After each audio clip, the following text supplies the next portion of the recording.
Okay. Hello friends, student की requirement के ऊपर मैं फ्लूइड डायनेमिक्स स्टार्ट करने जा रहा हूँ। सबसे पहले स्टार्टिंग में मैं कुछ फंडामेंटल डेफिनेशन आपको एक्सप्लेन करूँगा। उसके जस्ट बाद जो इसका टॉपिक्स है, जो मैकेनिकल इंजीनियरिंग का जितने कंसेप्ट्स हैं वो सारे कवर करूँगा मैं। और उसके अलावा एमएससी मैथमेटिक्स का जितना है वो सारा कवर करूँगा। थर्मल इंजीनियरिंग में जितना है, मतलब ये है कि फ्लूइड के अंदर जो है ना, जितना भी इंजीनियरिंग की ब्रांच है और जितना एमएससी मैथमेटिक्स में पढ़ाया जाता है, टोटल का टोटल कवर कराऊँगा। ओके। पहली डेफिनेशन है आइसोट्रॉफी। समझने की कोशिश करना ये आइसोट्रॉफी होता क्या है।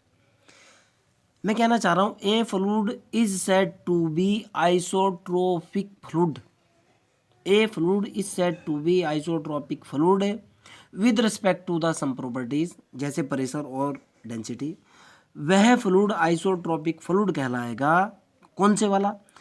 If the property of the fluid is same in all direction at any particular point. अगर उस फ्लूइड की सारी प्रॉपर्टी किसी पर्टिकुलर पॉइंट के ऊपर सेम हो जाए, सेम, तो उस फ्लूइड को मैं आइसोट्रॉफी बोलता हूँ। फिर कह रहा हूँ, मान लिया जाए, आप ऐसे समझने की कोशिश करो। मान लिया ये मेरे पास जो है कोई छोटा सा बर्तन है, इसके अंदर जो है ये फ्लूइड है कोई। ओके, फ्लूइड का ये पर्टिकुलर पॉइंट लिया मैंने। इस पर्टिकुलर पॉइंट के ऊपर सारी की सारी प्रॉपर्टी, यानी इसका प्रेशर, इसका डेंसिटी, इसका जो है रिनॉल्ड नंबर, इसकी मोशन की प्रॉपर्टी, इस पर्टिकुलर पॉइंट के ऊपर हर एक डायरेक्शन में जो है ना, मैं फिर कह रहा हूँ, अगर सेम है, सारी की सारी प्रॉपर्टी सेम है, तो तब मैं इसको जो है ना क्या कहूँगा? आइसोट्रॉफी कहूँगा। आई am repeating, a fluid is said to be isotropy with respect to the some property, with respect to the pressure, with respect to the density, with respect to the temperature, with respect to the Reynolds number, with respect to the क्या कहें other properties of the fluid. If the property of the fluid is same in all direction, यानी अगर हर एक दिशा में उसकी property जो है ना सारी की सारी सेम हो, तब उस फ्लूइड को मैं क्या बोलता हूँ? आइसोट्रॉफी फ्लूइड बोलता हूँ। मान लिया इस पॉइंट के ऊपर मैंने बात की, ये मेरा पॉइंट है। इस पॉइंट के ऊपर प्रेशर देखा मैंने, इस डायरेक्शन में प्रेशर देखा, इस डायरेक्शन में प्रेशर देखा, इस डायरेक्शन में प्रेशर देखा, इस डायरेक्शन में प्रेशर देखा। और फिर जो है मैं दोबारा से बता रहा हूँ, मान लिया ये इसके अंदर फ्लूइड भरा हुआ है, ये इस पॉइंट इस डायरेक्शन में ऐसे टेम्परेचर नोट किया, ऐसे टेम्परेचर देखा, ऐसे टेम्परेचर देखा, ऐसे वेलोसिटी देखी, ऐसे वेलोसिटी देखी, इस डायरेक्शन में वेलोसिटी, इस डायरेक्शन में वेलोसिटी। अगर सारी की सारी प्रॉपर्टी सेम, तो आइसोट्रॉफी। और अगर सारी की सारी सेम नहीं, so that then the fluid is known as anisotropy fluid. then the fluid, अगर प्रॉपर्टी सेम नहीं, then the fluid is known as anisotropy fluid. Okay, मेरे ख्याल से क्लियर हो चुकी होगी डेफिनेशन। सेकंड डेफिनेशन की तरफ चलते हैं। दूसरा फ्लो होता है हमारे पास लेमिनर फ्लो। ध्यान से सुनना। ए flow in which each fluid particle trace out a definite curve. अगर मेरे पास एक ऐसा फ्लो हो जिसके अंदर जो है जो फ्लूइड के पार्टिकल्स हैं, वो जो ग्राफ बना रहे हैं, सब के सब जो है ना सेम एक टाइप का ग्राफ बनाए, और वो ग्राफ जो है आपस में एक दूसरे को इंटरसेक्ट ना करते हो। यानी फ्लूइड के अंदर बहुत सारे पार्टिकल हैं, एक पार्टिकल फ्लूइड का ये है, दूसरा पार्टिकल फ्लूइड का ये है, तीसरा पार्टिकल फ्लूइड का ये है, चौथा पार्टिकल फ्लूइड का ये है। मान लिया पहले वाले पार्टिकल का ग्राफ जो है ना वो ऐसे है, सपोज दैट।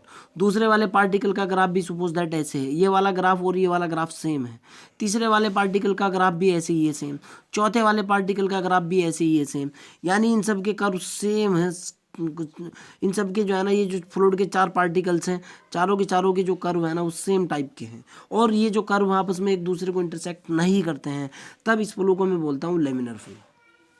एक बार फिर बोल रहा हूँ, ए flow in which each fluid particle trace out a definite curve, यानी एक निश्चित कर्व बनाए, ओके, फ्लूइड का हर एक particle, and the curve trace out by two different fluid particle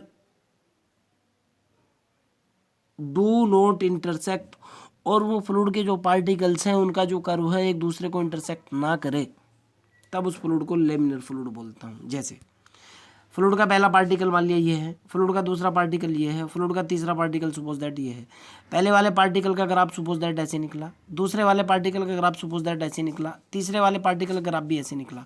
तीनों के तीनों ग्राफ जो है एक दूसरे को इंटरसेक्ट नहीं कर रहे हैं और तीनों के तीनों ग्राफ सेम टाइप के हैं, तब इस फ्लो को बोलते हैं लेमिनर फ्लो।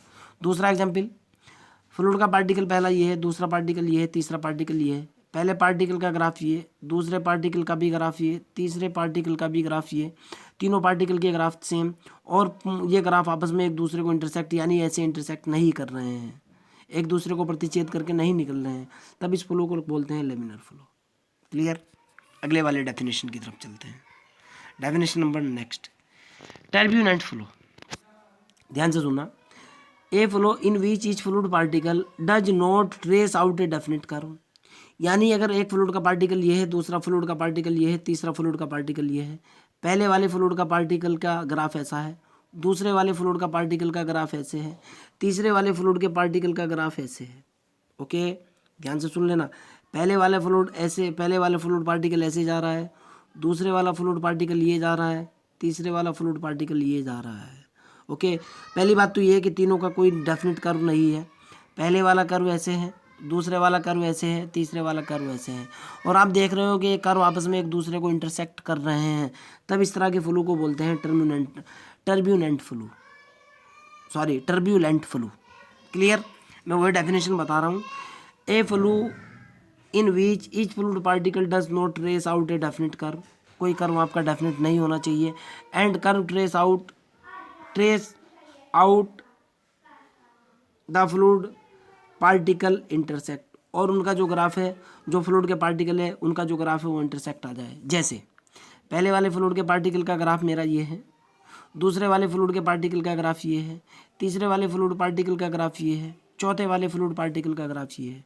आप अगर इनके ग्राफ की बात करो, सारे के सारे ग्राफ अलग अलग हैं, और ये जो ग्राफ है एक दूसरे को इंटरसेक्ट कर रहे हैं, तो तब इस तरह के फ्लूइड को मैं बोलता हूँ टर्बुलेंट, तब इस तरह के फ्लो को मैं बोलता हूँ क्या है, टर्बुलेंट फ्लो। क्लियर? आगे की तरफ चलते हैं। नेक्स्ट, तीसरे वाला होता है मेरे पास स्टडी फ्लो, STD फ्लो। बोलने में थोड़ी सी प्रॉब्लम हो सकती है क्योंकि मेरे को जाना, मेरी फ्लुएंसी में जो वर्ड आया हुआ है वो स्टडी फ्लो का ही आया हुआ है। ओके, इसलिए थोड़ा सा गड़बड़ हो सकता है। आप लोगों से रिक्वेस्ट है, वर्ड प्रोनाउंसिएशन की तरफ ध्यान मत देना, डेफिनेशन की तरफ ध्यान देना। Steady flow, A flow in which the property and the condition associated with the motion of the fluid, यानी एक ऐसा फ्लो जिसमें जो है जो फ्लूइड की जो प्रॉपर्टीज़ हैं और उसकी जो कंडीशन है वो इंडिपेंडेंट हो टाइम के ऊपर, अर्थात टाइम के ऊपर जो है फ्लूइड की जो प्रॉपर्टीज़ हैं या फ्लूइड की जो कंडीशंस हैं वो टाइम के ऊपर डिपेंड नहीं होनी चाहिए। देन द फ्लूइड, आगे भी कह रहा है, that is the flow pattern remain unchange with respect to the time. Okay, यानी फ्लूइड का जो पैटर्न है वो टाइम के हिसाब से चेंज नहीं होना चाहिए। Then the fluid is known as STD fluid. I am repeating, अगर किसी फ्लूइड की टाइम के अकॉर्डिंग प्रॉपर्टी चेंज नहीं हो रही हैं, या अगर फ्लूइड जो है ना, हमारे पास कोई एक ऐसा फ्लूइड है जिसकी प्रॉपर्टी, जिसकी कंडीशंस टाइम के ऊपर डिपेंड नहीं करती हैं, तब उसको फ्लूइड को मैं बोलता हूँ, कैसा फ्लूइड बोलता हूँ, STD फ्लूइड। क्लियर? और STD फ्लूइड की जो कंडीशन होती है बेटा, मैथमेटिकल कंडीशन जो होता है STD फ्लूइड के लिए, del P over del T is equal to 0. I am repeating my definition. Okay. A flow in which property and the condition associated of the motion, जो कि उसके मोशन से fluid के, यानी फ्लूइड की property जो उसके मोशन से जुड़ी हुई होती है, of the fluid independent of the time, time के ऊपर डिपेंड नहीं करती है, तब उस फ्लूइड को बोलता हूँ STD fluid. Mathematically del P over del T is equal to 0. Study, आपने मैक्सिमा मिनिमा का केस पढ़ा होगा। P का मतलब होता है property of the fluid, okay, T का मतलब होता है टाइम। मैक्सिमा मिनिमा का आपने पढ़ा होगा, वहाँ स्टेशनरी पॉइंट या फिक्स पॉइंट जो आपने निकाले होंगे, तो वहाँ जो है ना पार्शियल डेरिवेटिव को एक बार डिफरेंशिएट करते थे with respect to independent variable, उसको 0 के बराबर रखते थे, वही केस है। क्लियर? आगे की तरफ चलते हैं। दूसरे वाला जो होता है मेरे पास, अगर हमारे पास जो है अनस्टेडी फ्लो, दूसरी definition unsteady flow, A fluid is known as unsteady fluid if the properties and the conditions of the motion of the fluid does not depend upon the time.